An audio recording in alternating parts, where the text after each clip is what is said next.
Saudações, aqui quem fala é o professor Renan Maia, sou professor da Faculdade Santíssima Trindade, onde eu leciono disciplinas como psicologia, filosofia e humanidades em geral, e lá também ocupo atualmente a posição de coordenador de pesquisa e extensão e de coordenador do Núcleo de Apoio Psicopedagógico.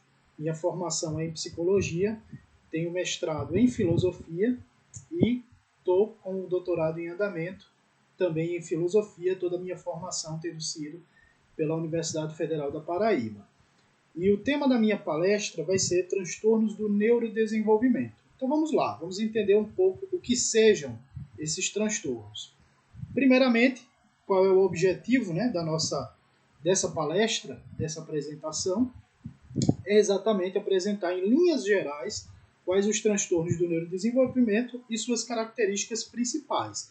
Então, claro que aqui não temos a pretensão de fazer uma análise exaustiva, apresentar todos os pormenores, etc., desses transtornos, mas apenas dar um panorama geral, pegando aspectos como sintomatologia, alguns fatores de risco, alguns dados sobre prevalência, diferenças entre sexo e assim por diante. Apenas algumas linhas gerais. A nossa base bibliográfica foi o Manual Diagnóstico e Estatístico de Transtornos Mentais, o DSM-5, que eu considero aí como sendo a bíblia, dos transtornos mentais. E essa foi a única fonte, porque para uma apresentação em linhas gerais já é bem mais do que suficiente. Então, foi nessa fonte que nós nos baseamos para a presente apresentação. E aí fica a pergunta, quais são esses transtornos do neurodesenvolvimento que o professor está falando? Aí eu cito as principais, que são elencadas pelo DSM-5, deficiência intelectual, transtornos da comunicação, transtornos do espectro autista, transtorno de déficit de atenção e hiperatividade, transtornos motores e transtorno específico da aprendizagem. Então a gente vai dar uma breve analisada em cada um desses transtornos, vendo alguns traços gerais, apenas uma visão panorâmica sobre cada um deles, para que a gente entenda de maneira um pouco superficial, mas igualmente panorâmica, acerca desses transtornos do neurodesenvolvimento. Então vamos lá, falando primeiramente sobre a deficiência intelectual. Então eu elenquei aqui, tirei do DSM, alguns critérios diagnósticos que no final das contas fornecem uma boa sintomatologia de cada um desses transtornos. No caso da deficiência intelectual, nós temos déficits em funções intelectuais como raciocínio, solução de problemas, planejamento, pensamento abstrato, juízo, aprendizagem acadêmica e aprendizagem pela experiência confirmados, tanto pela avaliação clínica quanto por testes de inteligência padronizados e individualizados. Então, para a gente ter um diagnóstico, a gente tem que fazer uma análise clínica, óbvio, a gente tem que avaliar caso por caso, mas a gente tem também uma série de instrumentos, escalas, testes de QI, que vão nos fornecer um indício da deficiência intelectual. E aí, claro, a gente deve considerar aspectos como não só o QI em si, mas o QI em relação à idade, por exemplo.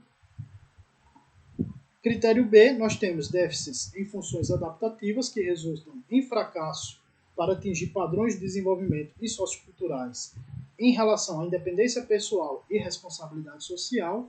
Detalhe, quando a gente fala de adaptação, alguns psicólogos definiriam a inteligência como sendo uma função adaptativa, como sendo uma faculdade de resolução de problemas, por assim dizer.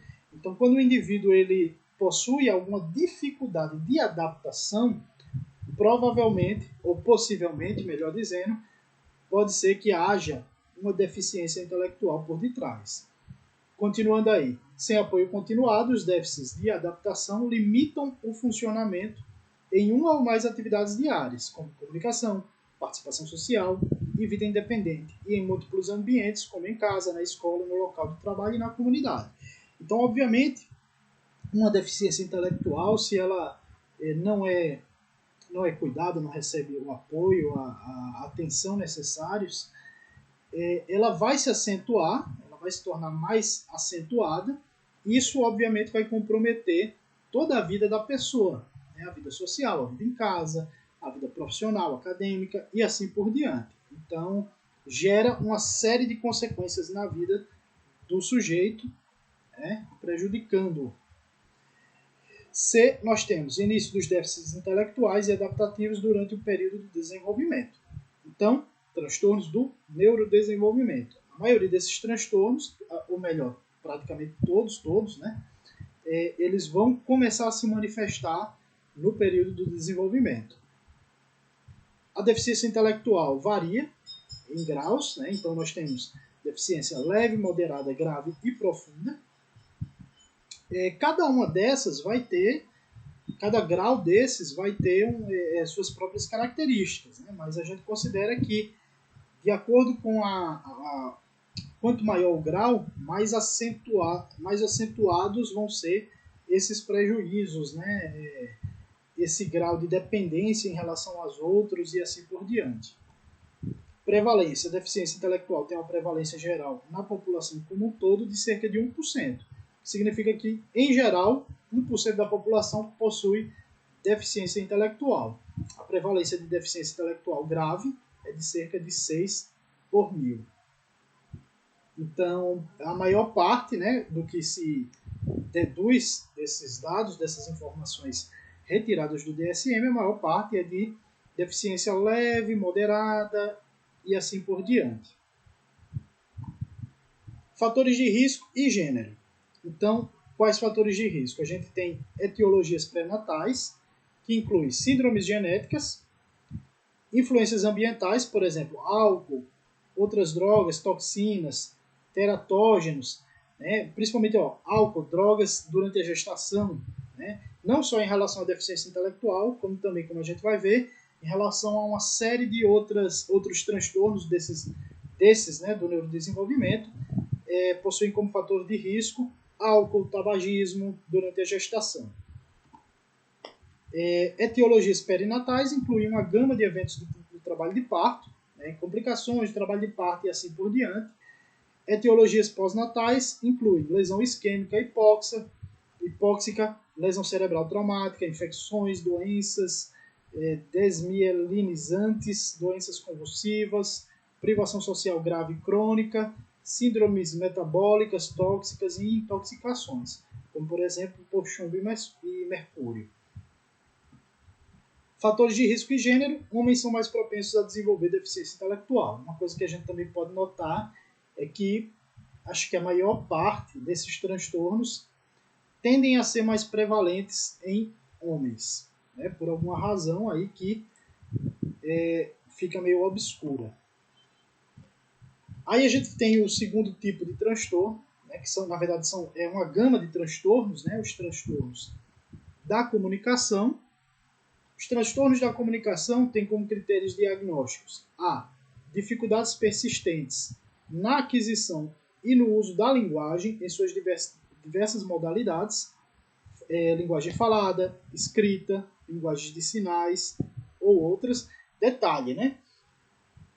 Quando a gente fala de linguagem, a linguagem não é só fala, né? A gente tem a linguagem falada, escrita, a gente pode falar até de linguagem corporal no campo da psicologia e assim por diante, né? Linguagem de sinais, né? Como a gente tem no caso da língua brasileira de sinais e assim por diante. Mas também a linguagem através de gestos, né? E assim vai. Então, essas dificuldades, né, devido a déficits na compreensão e na produção, inclusive.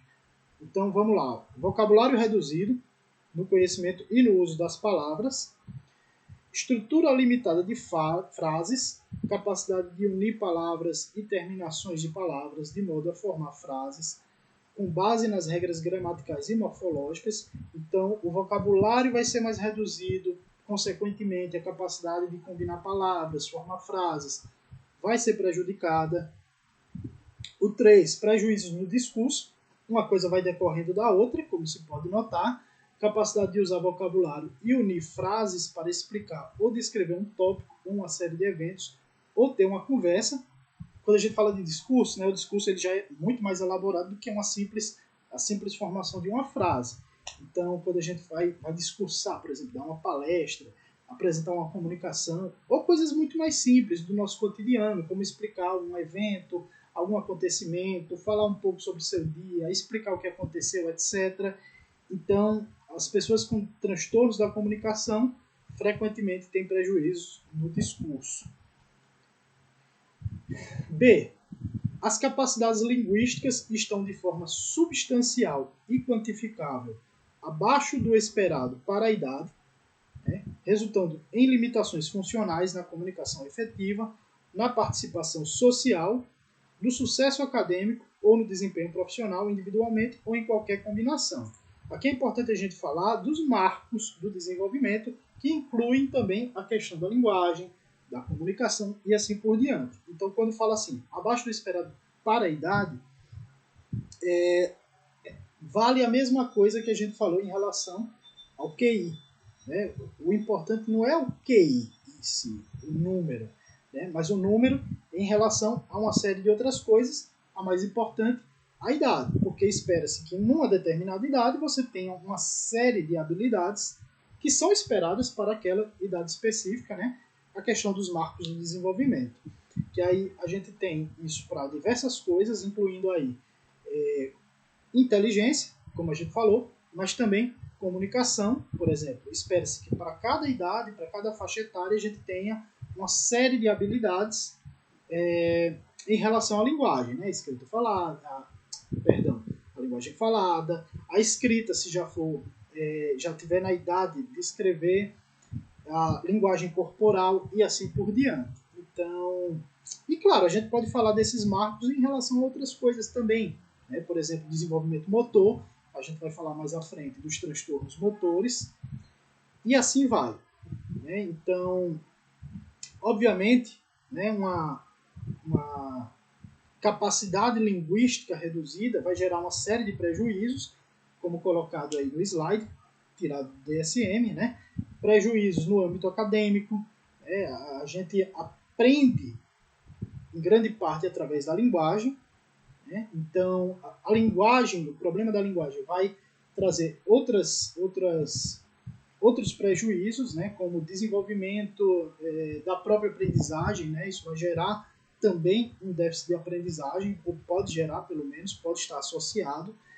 E isso, óbvio, né? Se a gente tem prejuízos no âmbito acadêmico, isso vai se refletir, muito provavelmente, na vida profissional futura da pessoa, né? Da criança, futuro adulto, futuro jovem, futuro adulto. E aí, a letra C, o início dos sintomas ocorre precocemente no período do desenvolvimento. Novamente, aquilo que a gente falou antes, né? Transtornos do neurodesenvolvimento. Letra D, as dificuldades não são atribuíveis à deficiência auditiva ou outro prejuízo sensorial, à disfunção motora ou à condição médica ou neurológica, não sendo mais bem explicadas por deficiência intelectual ou por atraso global do desenvolvimento. Então veja só, quando a gente vai dar um diagnóstico no campo da psicologia, saúde mental, psiquiatria, etc., vamos chamar isso de uma grande área, né? Saúde mental, porque engloba aí não só psicologia, como outras disciplinas também. A gente tem que ter muito cuidado com a questão do diagnóstico, né? Porque o diagnóstico, para ele ser feito, né, por exemplo, não basta que eu siga apenas os indícios de certa sintomatologia, né, que vão fornecer pistas a respeito de um determinado transtorno, etc. Mas é importante que eu exclua todas as outras possíveis explicações. Então, por exemplo, será que a criança não está conseguindo desenvolver a fala porque ela tem algum problema auditivo? É perfeitamente possível. Né?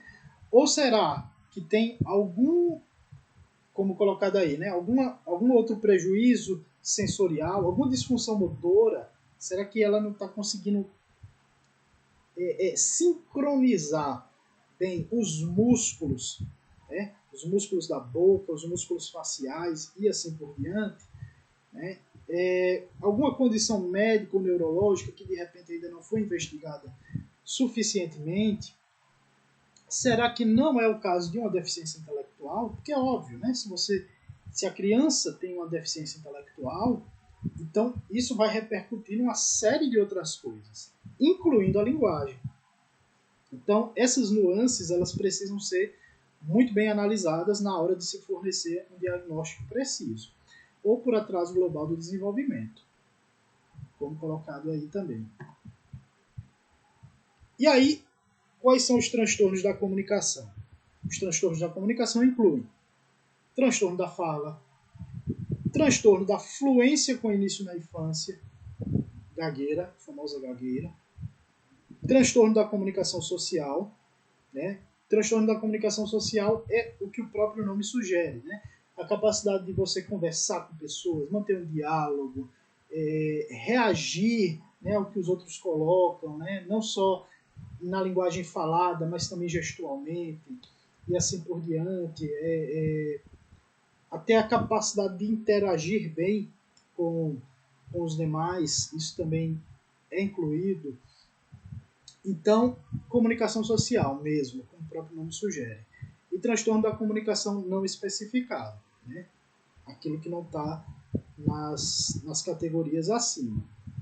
Cada transtorno desse, por isso que a gente fala de transtornos da comunicação, no plural, cada transtorno desse vai ter critérios diagnósticos próprios, né? Então eu coloquei ali em cima antes, né, alguns critérios diagnósticos gerais, né, que se aplicariam a todos esses transtornos, mas cada um deles tem os seus próprios critérios diagnósticos, sua própria prevalência, seus próprios fatores de risco e assim por diante.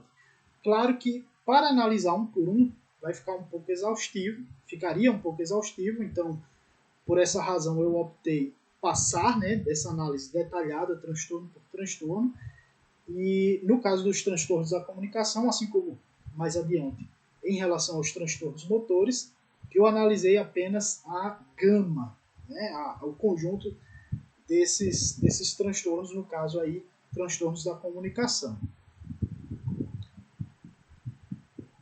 Aí a gente tem o transtorno do espectro autista, né, que certamente é alvo de profundo interesse de acadêmicos, de estudantes, né, de médicos, profissionais da saúde e assim vai, né, educadores também. Acaba sendo, desses transtornos do neurodesenvolvimento, talvez o transtorno que mais tenha relevância no que diz respeito, pelo menos, à atenção que é dada, né, a esse assunto e assim por diante. Então, quais seriam os critérios diagnósticos? O primeiro deles, déficits persistentes na comunicação social e na interação social em múltiplos contextos, conforme manifestado pelo que segue atualmente ou por história prévia. Então, de acordo com o que se segue aí, mas já adiantando, né? Duas características extremamente marcantes do autismo, ou do TEA, né? A sigla TEA. A questão da comunicação social, então o autista, via de regra, vai ter algum prejuízo nisso aí, que pode ser, claro, mais acentuado ou mais leve, a ponto de ser quase imperceptível, já adiantando que o autismo ele possui graus também, mas a comunicação social, né, a capacidade de conversar bem, de se fazer entender, de entender o que o outro está dizendo, de saber o seu local de fala, o momento de se colocar e de parar de se colocar, consequentemente. Tudo isso aí é bem marcante em relação ao TEA, né? Porque existe algum prejuízo nesse aspecto. Né? Então, não só a comunicação social, como a interação. Né? Claro que as duas coisas estão muitíssimo ligadas entre si, né? Mas a questão da interação ela é muito marcante também. Né? O autista ele tem essa dificuldade de interagir, né? Em geral ele fica um pouco mais ensimesmado, fica um pouco mais recluso no seu próprio mundo, mas novamente, né, varia, né, de acordo com os graus, né, como eu falei antes, existem autistas que você praticamente não nota. Nota sim alguma coisa, né, diferente, mas que provavelmente muitas pessoas não apostariam se tratar de um autista, né? Então varia muito realmente de acordo com os graus. Então vamos lá. Olha só, déficits na reciprocidade socioemocional, né?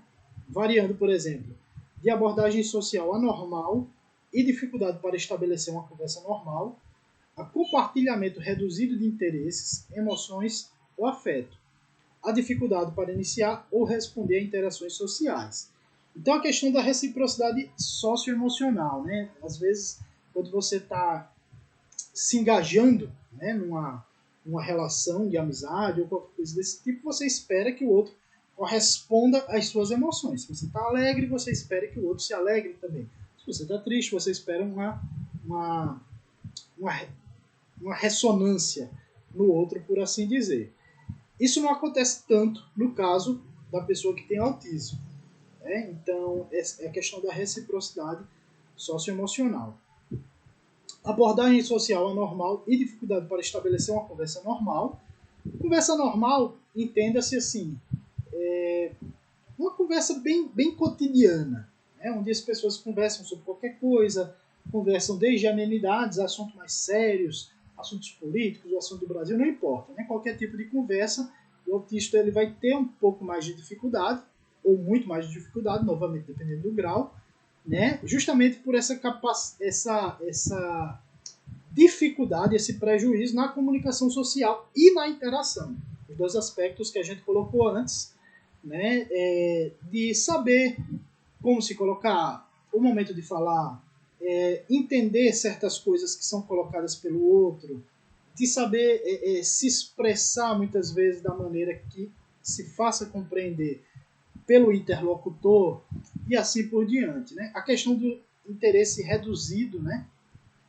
Um corpo reduzido de interesses, né? Também é um aspecto bem marcante em relação ao autismo. O ponto 2 aí, déficits nos comportamentos comunicativos não verbais usados para interação social, né? O que seriam comportamentos comunicativos não verbais? Gestos, olha aí, contato visual, linguagem corporal e assim por diante. Então, quando a gente conversa, a gente não só fala, a gente conversa com o corpo. Por exemplo, eu estou conversando, estou fazendo uma série de expressões faciais, um jeito de olhar diferente quando você fala alguma coisa específica, né? A gesticulação com as mãos, né? Em geral, o brasileiro gosta de falar muito com as mãos, né? E assim por diante. Então, enfim, né? A comunicação ela não é só a linguagem falada, né?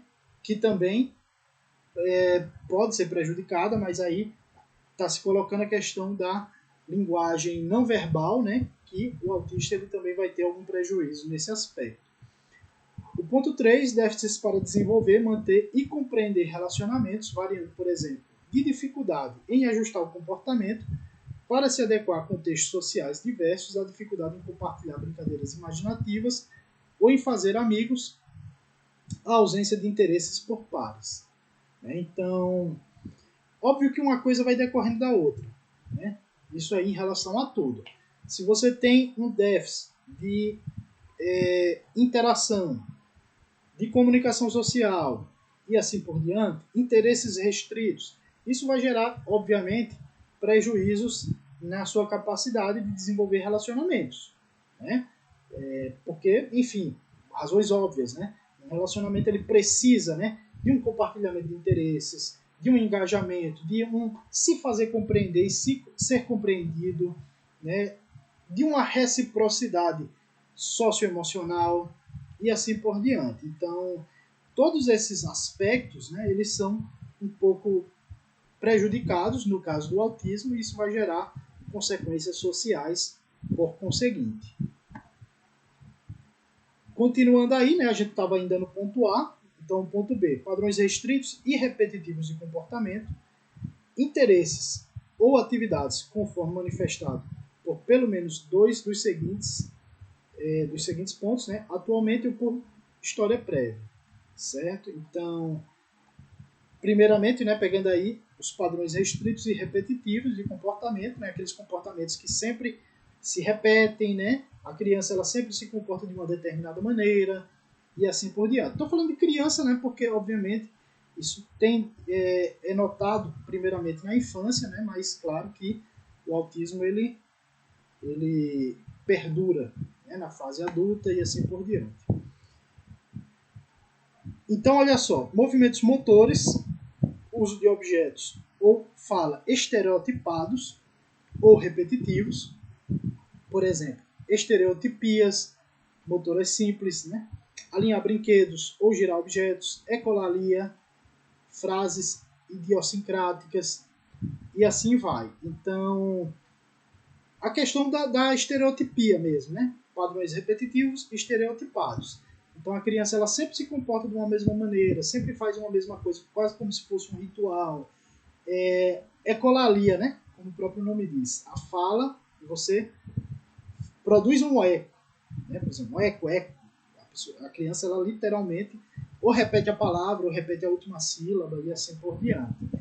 Então seria uma característica. Ponto 2. Insistência nas mesmas coisas. Adesão inflexível a rotinas ou padrões ritualizados de comportamento verbal ou não verbal. Essa questão da rotina ela é muito forte, né, na questão do autismo. No ponto anterior, acho que foi no ponto A, falou-se sobre a questão da inflexibilidade, né, a dificuldade de se adaptar a... Não foi bem com essas palavras, né, mas colocando aqui nas minhas palavras, de se adaptar a novas situações, enfim, né? Coisa que todo mundo precisa, de se adaptar, né, conforme o ambiente, conforme as pessoas. É preciso certa dose de flexibilidade até para que você consiga interagir em diferentes ambientes, né? Desde um ambiente mais informal, se você está num bar com amigos, até um ambiente profissional e assim por diante.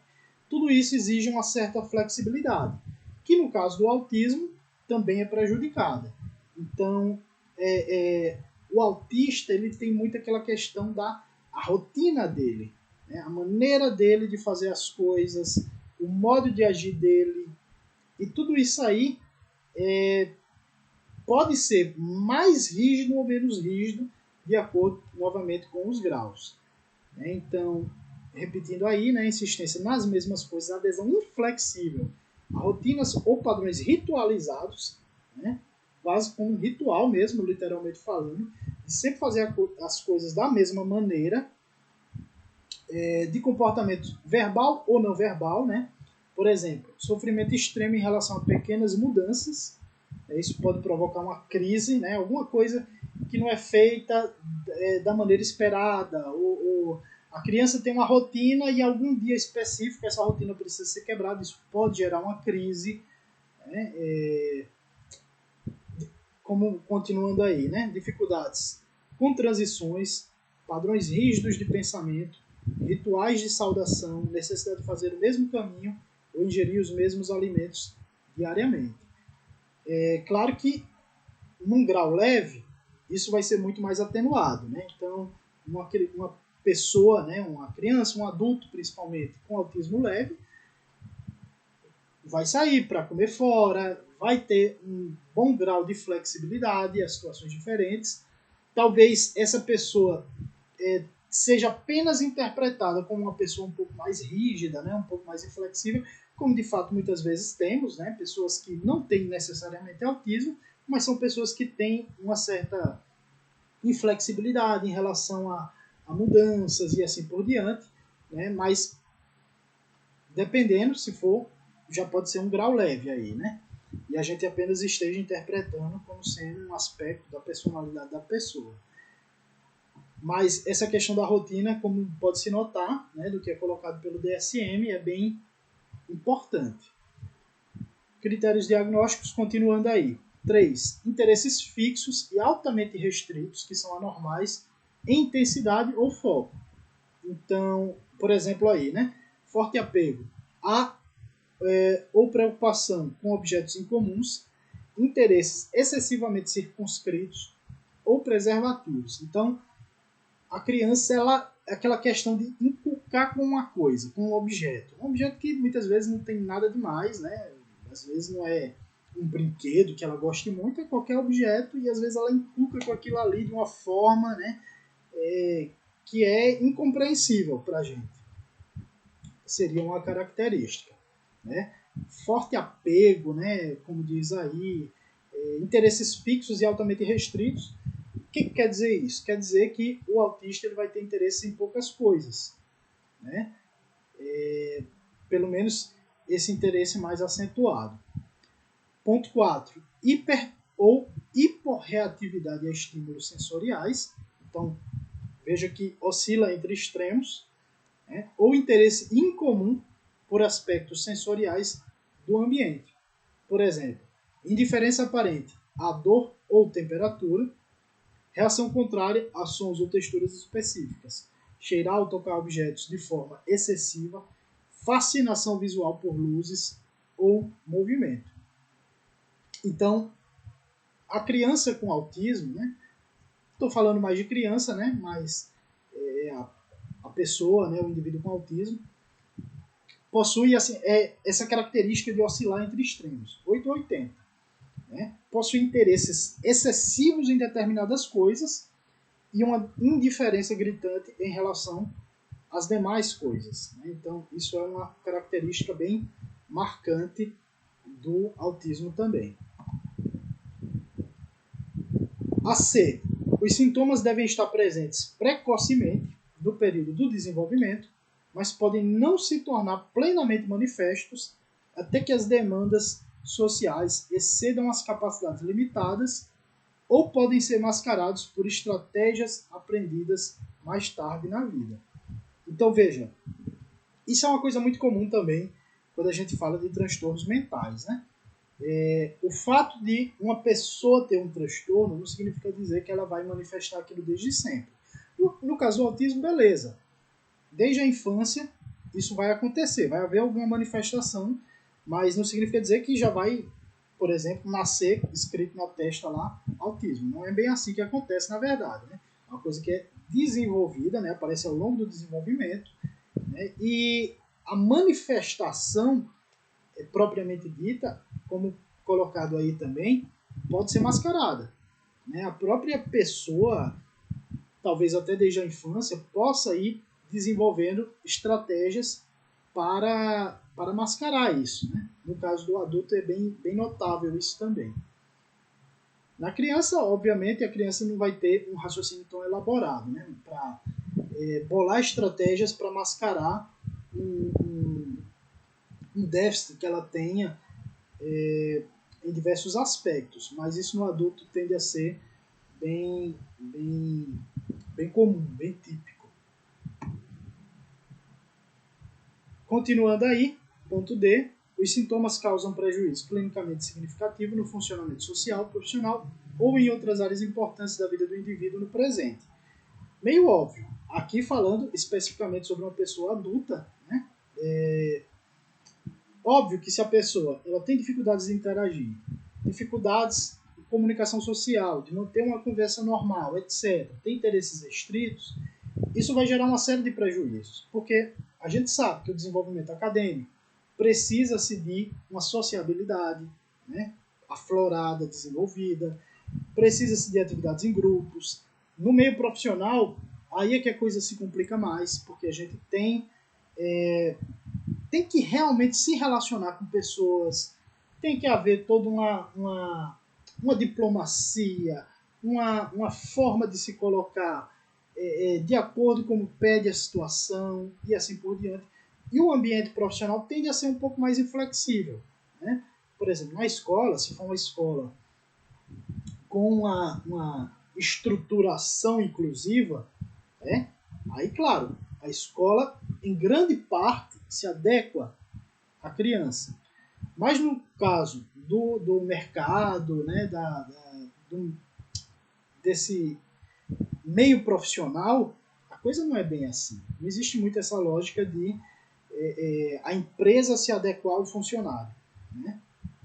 A gente sabe que a realidade é mais dura do que isso e que, na esmagadora maioria das vezes, o funcionário é que se adequa ao modus operandi da empresa. Então, isso no caso de uma pessoa que tem autismo, se torna muito difícil. Né? E a adaptação ao meio profissional acaba sendo também fortemente prejudicada. Letra E, essas perturbações não são mais bem explicadas por deficiência intelectual. Novamente, né, a questão de excluir outras possíveis explicações, né?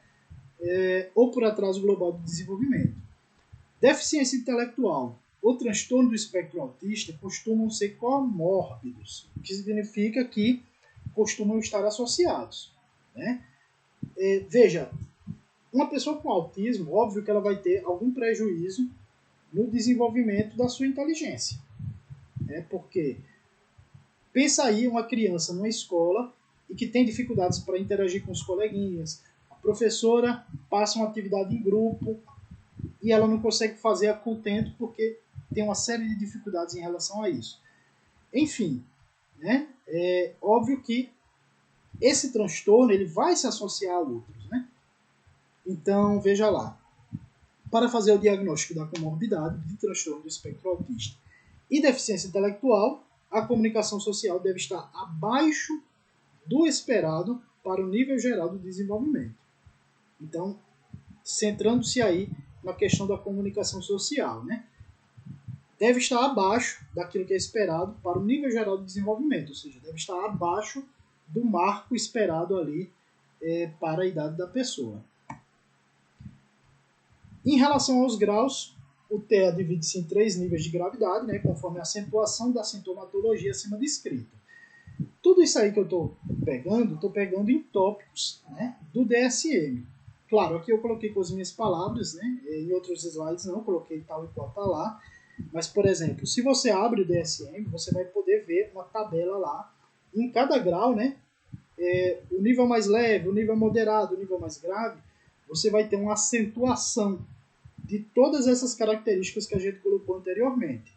Então, no grau mais leve, algumas vão estar presentes, outras não. Já se você vai para o grau mais grave, você vai ter praticamente tudo isso ao mesmo tempo em um nível bem acentuado. Então, vai variando. No tocante à prevalência, em anos recentes, as frequências relatadas de transtorno do espectro autista nos Estados Unidos e em outros países alcançaram 1% da população, com estimativas similares em amostras de crianças e adultos. Então, pode-se deduzir aí que 1% da população tende a ter autismo.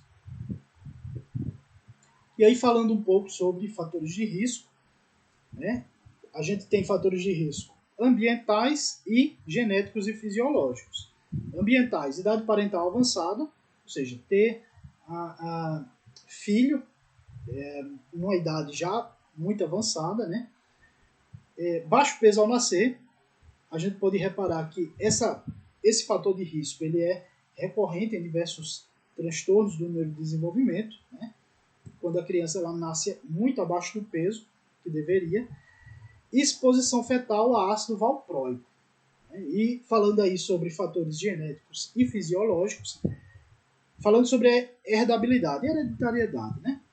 37% a 90% de chances, né, de um caso de autismo se dever à herdabilidade, né, ter herdado de seus pais. Uma coisa que é muito importante, né, fazendo um breve parêntese, é que quando a gente fala de transtornos mentais, né, a gente ainda tem muito uma concepção dualista das coisas, né, aquela visão cartesiana de separar mente e corpo. Então, transtornos mentais são mentais e acabou, e pronto.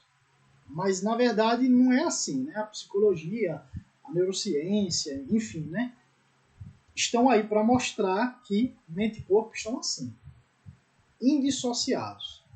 Né? E que muitos desses transtornos, né, eu me arriscaria de dizer que a maioria deles tem fatores genéticos, tem fatores orgânicos. Né? Então, às vezes, você tem o avô, o pai e um filho com o mesmo transtorno. Né? Que pode ser não só um autismo, né, mas pode ser um transtorno de ansiedade, pode ser um transtorno de depressão, pode ser um negócio mais sério, né, enfim, né, esquizofrenia e assim por diante. Então, a questão da hereditariedade é bem marcante aí. Mutação genética, até 15% dos casos de TEA parecem se dever à mutação genética. Então veja que a etiologia ela pode ser muito diversificada, né? Pode ter as questões ambientais, né? Por exemplo, idade avançada, baixo peso ao nascer, etc.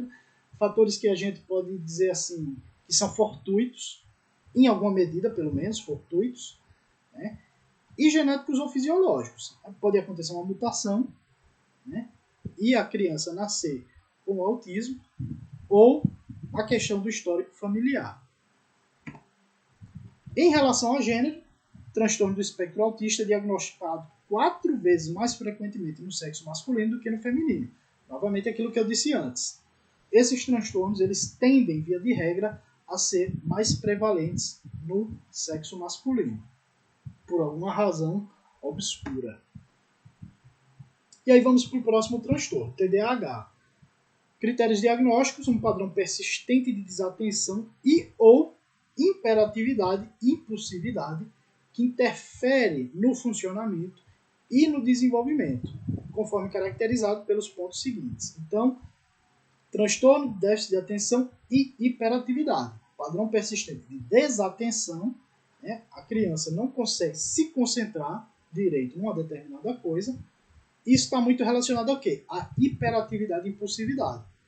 O famoso não parar quieto, de sempre estar querendo fazer alguma coisa, de não impulsividade diz respeito a não pensar muito, né, nas consequências, de ir lá fazer, enfim, né, esse comportamento inquieto de quem tem TDAH. Número 1, né, dos pontos aí que estavam para ser indicados. Desatenção. 6 ou mais dos seguintes sintomas persistem por pelo menos 6 meses em um grau que é inconsistente com o nível de desenvolvimento e tem impacto negativo diretamente nas atividades sociais, acadêmicas ou profissionais. Quais são esses pontos? Então, frequentemente não presta atenção em detalhes e comete erros por descuidos em tarefas escolares, no trabalho ou durante as atividades. Déficit de atenção, ou seja, a criança não presta atenção, comete descuidos e assim por diante. B. Frequentemente tem dificuldades em manter a atenção em tarefas ou atividades lúdicas, por exemplo, manter o foco durante as aulas, conversas ou leituras prolongadas. É como se facilmente a criança ela perdesse o interesse, aquilo fosse chato demais e ela automaticamente já quer focar em outra coisa que chame mais a atenção dela e aí vira um ciclo vicioso, né? Ela dá atenção a essa outra coisa, mas a mesma situação vai se repetir com essa nova coisa e ela já vai dar atenção a uma terceira, né? E assim vai. Letra C. Frequentemente parece não escutar quando alguém lhe dirige a palavra diretamente, né? É como a gente diz no popular, né, em algumas regiões, né? Ouviu, mas não escutou. Né? Tá ouvindo, mas não está escutando de fato. Não está realmente prestando atenção, aquilo realmente não está penetrando na criança, na pessoa, né? Lembrando que TDAH não é só de criança, né? A gente está falando aqui de criança porque, enfim, né?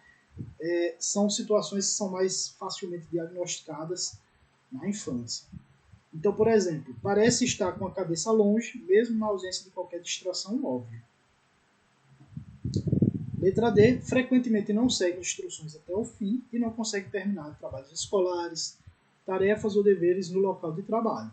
Por exemplo, começa as tarefas, mas rapidamente perde o foco e facilmente perde o rumo. Muito relacionado ao ponto A. Né? Letra E.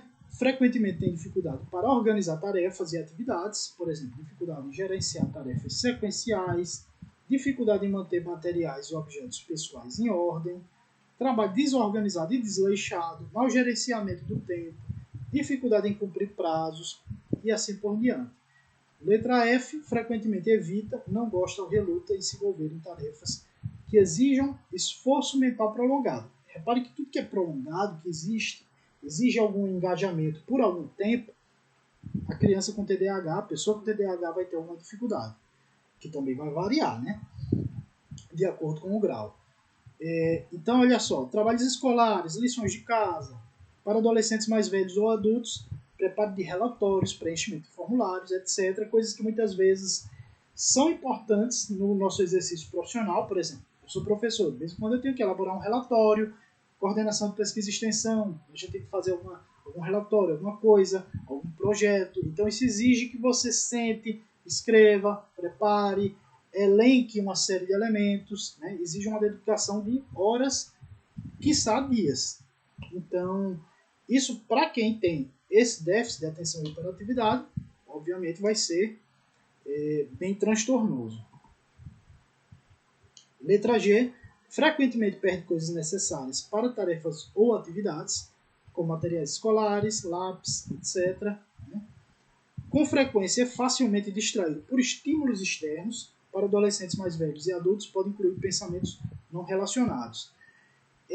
Falando assim numa linguagem bem popular, né, e até um pouco grosseira, é o famoso viajar na maionese. Né?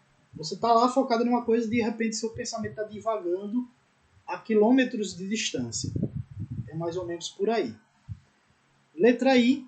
Com frequência é esquecido em relação a atividades cotidianas. Por exemplo, realizar tarefas, obrigações. Para adolescentes mais velhos e adultos, retornar ligações, pagar contas, manter horários agendados.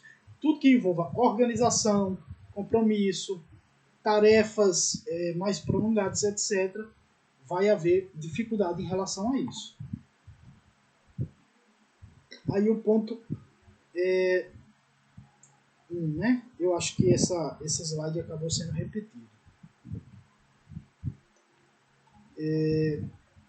Aliás, perdão. Desatenção. Né? 6 ou mais dos seguintes sintomas persistem por pelo menos 6 meses em um grau que é inconsistente com o nível de desenvolvimento e tem impacto negativo diretamente nas atividades sociais, acadêmicas e profissionais. Aí a gente tem, frequentemente remexe ou batuta as mãos ou os pés, ou se contorce na cadeira. É a pessoa que parece estar sempre ansiosa, né? Está sempre se remexendo, está sempre batendo os dedos na mesa, enfim, né? Sempre demonstrando algum tipo de comportamento ansioso. Frequentemente levanta da cadeira em situações em que se espera que permaneça sentado. A criança fica inquieta, né? O jovem, o adulto fica inquieto, né? C. Frequentemente corre ou sobe nas coisas, em situações em que isso é inapropriado, no caso de crianças, né? Em adolescentes ou adultos, pode se limitar a sensações de inquietude. A pessoa que está inquieta, né? Você nota pelo semblante, pelos gestos, né? Pela linguagem corporal que ela está ansiosa, está inquieta, está querendo sair dali. Letra D. Com frequência é incapaz de brincar e se envolver em atividades de lazer calmamente, razões óbvias. Com frequência não para, agindo como se estivesse com o motor ligado, é muito comum, né, no caso de crianças, e a gente muitas vezes interpreta de maneira errônea. Essa criança é danada e tal, mas não consegue vislumbrar que a criança, na verdade, tem um problema, um transtorno, né, que precisa de atenção, precisa de cuidado. Então, aí ele elenca, né, algumas situações, né, ficar parado por muito tempo em restaurantes, reuniões, etc. Frequentemente fala demais. Então essa inquietude também pode se manifestar em relação à fala. Letra G. Frequentemente deixa escapar uma resposta antes que a pergunta tenha sido concluída. Né? A pessoa que parece que está ansiosa, né? Então já vai se antecipando as situações. Frequentemente tem dificuldade para esperar a sua vez, aguardar em uma fila, por exemplo. Frequentemente interrompe ou se intromete, né, nas conversas, jogos ou atividades, pode começar a usar as coisas de outras pessoas sem pedir permissão. Né, para adolescentes e adultos, pode intrometer-se em ou assumir o controle sobre o que os outros estão fazendo. Muitas vezes por pura questão de impaciência. Né? Acha que o ritmo dos outros é muito lento e assim por diante. Letra B. Vários sintomas de desatenção ou hiperatividade e impulsividade estavam presentes antes dos 12 anos de idade. Né? Então, isso aí seria um dos critérios diagnósticos. Vários sintomas de desatenção ou hiperatividade e impulsividade estão presentes em 2 ou mais ambientes, por exemplo, em casa, na escola, no trabalho, com amigos ou parentes, ou em outras atividades. Por que esse critério aí é importante? Porque muitas vezes, né, não é que a criança tenha TDAH, por exemplo. Às vezes a criança ela é peralta, digamos assim, na escola. Vai saber a metodologia, né? Porque a gente sabe, né, que a escola, por exemplo, ela precisa também despertar o interesse da criança. Então, se você tem lá uma criança, né, que está na fase de brincar, de pular, de correr, de se sujar. Aí você tem uma aula extremamente tradicional, né? Uma professora, digamos assim, chata lá na frente, que fala, lê, e enfim. Óbvio que a criança vai achar aquilo um tédio, uma chatice, e vai querer se distrair de outra maneira. Então, e uma aula que não termina nunca, aliás. Então, essa diferença de ambientes, será que a criança também é assim em casa ou é só na escola? Se é só na escola, tem que ver aí se o problema não é, na verdade, a escola. Então, novamente, outras explicações, né, possíveis explicações, precisam ser definitivamente excluídas para que a gente possa realmente chegar a um diagnóstico seguro. Letra D, há evidências claras de que os sintomas interferem no funcionamento social, acadêmico ou profissional ou de que reduzem sua qualidade. E letra E, os sintomas não ocorrem exclusivamente durante o curso de esquizofrenia ou outro transtorno psicótico e não são mais bem explicados por outro transtorno mental. Meio óbvio, né? Então você tem que excluir a explicação de que há outros transtornos por detrás dessa série de comportamentos. Os graus variam de leve, moderado a grave também, né? Então tudo isso aí pode ser mais ou menos acentuado. Prevalência. Levantamentos populacionais sugerem que o TDAH ocorre na maioria das culturas em cerca de 5% das crianças e 2,5% dos adultos. E a gente tem fatores de risco temperamentais, por exemplo, menores níveis de inibição comportamental. Né? Inibição é aquilo que lhe freia, né? Então a criança com TDAH não vai ter esse freio funcionando tão corretamente. Afetividade negativa e outros são elencados pelo DSM. Fatores ambientais, novamente, baixo peso ao nascer, alcoolismo, tabagismo na gravidez, histórico de abuso infantil, negligência em relação aos cuidados dos pais e assim por diante, e fatores genéticos e fisiológicos, alta herdabilidade desse transtorno.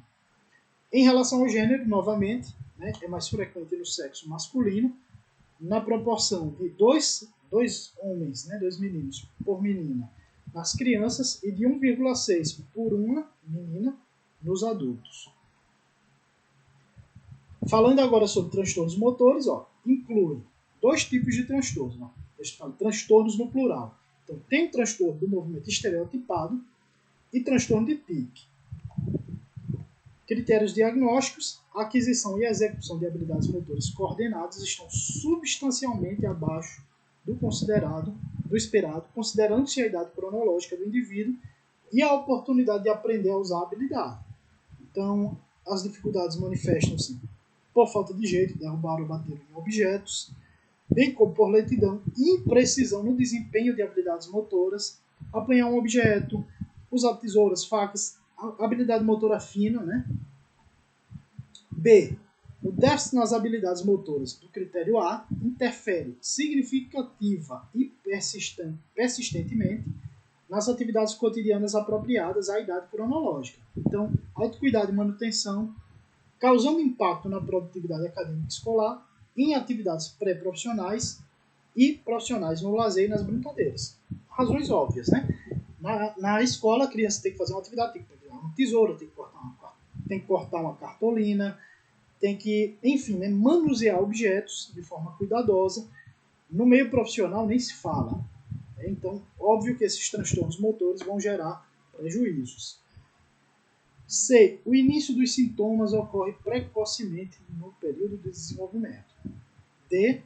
Os déficits nas habilidades motoras não são mais bem explicados por deficiência intelectual, deficiência visual e assim por diante. Né? Então, outras explicações precisam ser excluídas. Prevalência do transtorno do desenvolvimento da coordenação em crianças com 5 a 11 anos de idade fica entre 5% e 6%. Novamente, indivíduos do sexo masculino são mais frequentemente afetados, né, com a proporção que chega a 7 por 1. A incríveis 7 por 1. Então, realmente, a esmagadora maioria dos indivíduos com transtornos motores são homens, meninos. Fatores de risco ambientais. Novamente, baixo peso ao nascer, exposição a álcool durante a gestação e também são elencados uma série de fatores genéticos e fisiológicos. Aí temos, por fim, transtorno específico da aprendizagem. Critério diagnóstico: dificuldades na aprendizagem e no uso de habilidades acadêmicas, conforme indicado pela presença de ao menos um dos sintomas a seguir, que tenha persistido por pelo menos 6 meses. Né? Repare que esse critério de 6 meses ele também é recorrente. Apesar da provisão de intervenções dirigidas a essas dificuldades, ou seja, mesmo que haja, né, um esforço para solucionar esses problemas. Então, 1. Leitura de palavras de forma imprecisa ou lenta e com esforço. 2. Dificuldade para compreender o sentido do que é lido. 3. Dificuldades para ortografar, escrever de maneira correta. Né? 4. Dificuldades com a expressão escrita, por exemplo, comete múltiplos erros de gramática, pontuação, etc. 5. Dificuldades para dominar o senso numérico, fatos numéricos ou cálculo, no caso aí, aprendizagem em relação à matemática, né? E 6, dificuldade no raciocínio.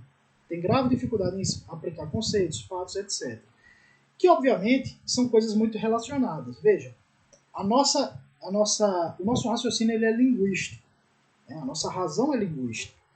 Então, obviamente, né, se você tem uma série de dificuldades de aprendizagem em relação à leitura, escrita, enfim, né, a capacidade de lidar com palavras, com conceitos, com números, isso vai prejudicar, obviamente, a sua capacidade de raciocinar. B. As habilidades acadêmicas afetadas estão substancial e quantitativamente abaixo do esperado para a idade cronológica, causando interferência significativa no desempenho acadêmico ou profissional ou nas atividades cotidianas, confirmadas por medidas de desempenho padronizadas, administradas individualmente e por avaliação clínica abrangente. O que são essas medidas de desempenho? Testes. Então, a gente tem testes de aprendizagem, testes específicos para avaliar essa habilidade. Para indivíduos com 17 anos ou mais, história documentada das dificuldades de aprendizagem, com prejuízo, pode ser substituída por uma avaliação padronizada. Então, ao invés de você aplicar o teste, no caso de um jovem, de um adulto, basta que você avalie a história dele. Faça uma avaliação do histórico. C. As dificuldades de aprendizagem iniciam-se durante os anos escolares, né? Mas podem não se manifestar completamente até que as exigências pelas habilidades acadêmicas afetadas excedam as capacidades limitadas do indivíduo. Por exemplo, testes cronometrados em leitura ou escrita de textos complexos longos e com prazo curto, etc. Né? Então, quando a criança ela se vê diante do seu limite, aí é que a coisa começa a se manifestar. E aí a letra D, as dificuldades de aprendizagem não podem ser explicadas por deficiências intelectuais, acuidade visual ou auditiva não corrigida, outros transtornos mentais, aquela mesma coisa de excluir possíveis outras explicações. Uma coisa que é importante frisar, óbvio que também deve ser excluído o contexto educacional. Né? Como assim excluir o contexto educacional? Né? Se o contexto educacional tem tudo a ver. Porque a dificuldade de aprendizagem também pode se dever, né? Pode se dever a uma deficiência na metodologia da escola. Por exemplo, a gente vive no Brasil, né? A gente sabe que a gente tem escolas terrivelmente precárias, né? Às vezes as condições de vida da criança são extremamente precárias, né? Então, óbvio que tudo pesa, no final das contas, na aprendizagem. Então, como diz aí também, pode haver prejuízos específicos na leitura, na escrita e na matemática. Então, nesses 3 âmbitos, a gente pode observar melhor esse transtorno específico da aprendizagem. Os graus também variam de leve, moderado a grave. Prevalência, né, a prevalência do transtorno específico da aprendizagem nos domínios acadêmicos da leitura, escrita e matemática é de 5 a 15% entre crianças em idade escolar, em diferentes idiomas e culturas. Então, é uma análise transcultural. Nos adultos, a prevalência é desconhecida, mas parece ser de aproximadamente 4%. Fatores de risco ambientais, prematuridade, baixo peso ao nascer novamente, exposição pré-natal à nicotina. Genéticos e fisiológicos, histórico familiar e, novamente, alta herdabilidade. Gênero, novamente, mais prevalente no sexo masculino, chegando aí numa proporção que varia de 2 por 1, né, 2 meninos para cada menina, a 3 por 1. Então é isso, gente. Foi apenas uma breve apresentação em linhas gerais, né? Mas mesmo assim vocês podem ver que tem bastante coisa. Não expus tudo, né, porque seria possível nesse tempo, mas espero que tenha servido como uma provocação. Qualquer coisa, vocês podem, né, adquirir o DSM, você pode achar também ele facilmente online, e você pode se aprofundar nesses transtornos, no estudo desses transtornos aí apresentados. Então, muito obrigado, e fica aí o meu agradecimento.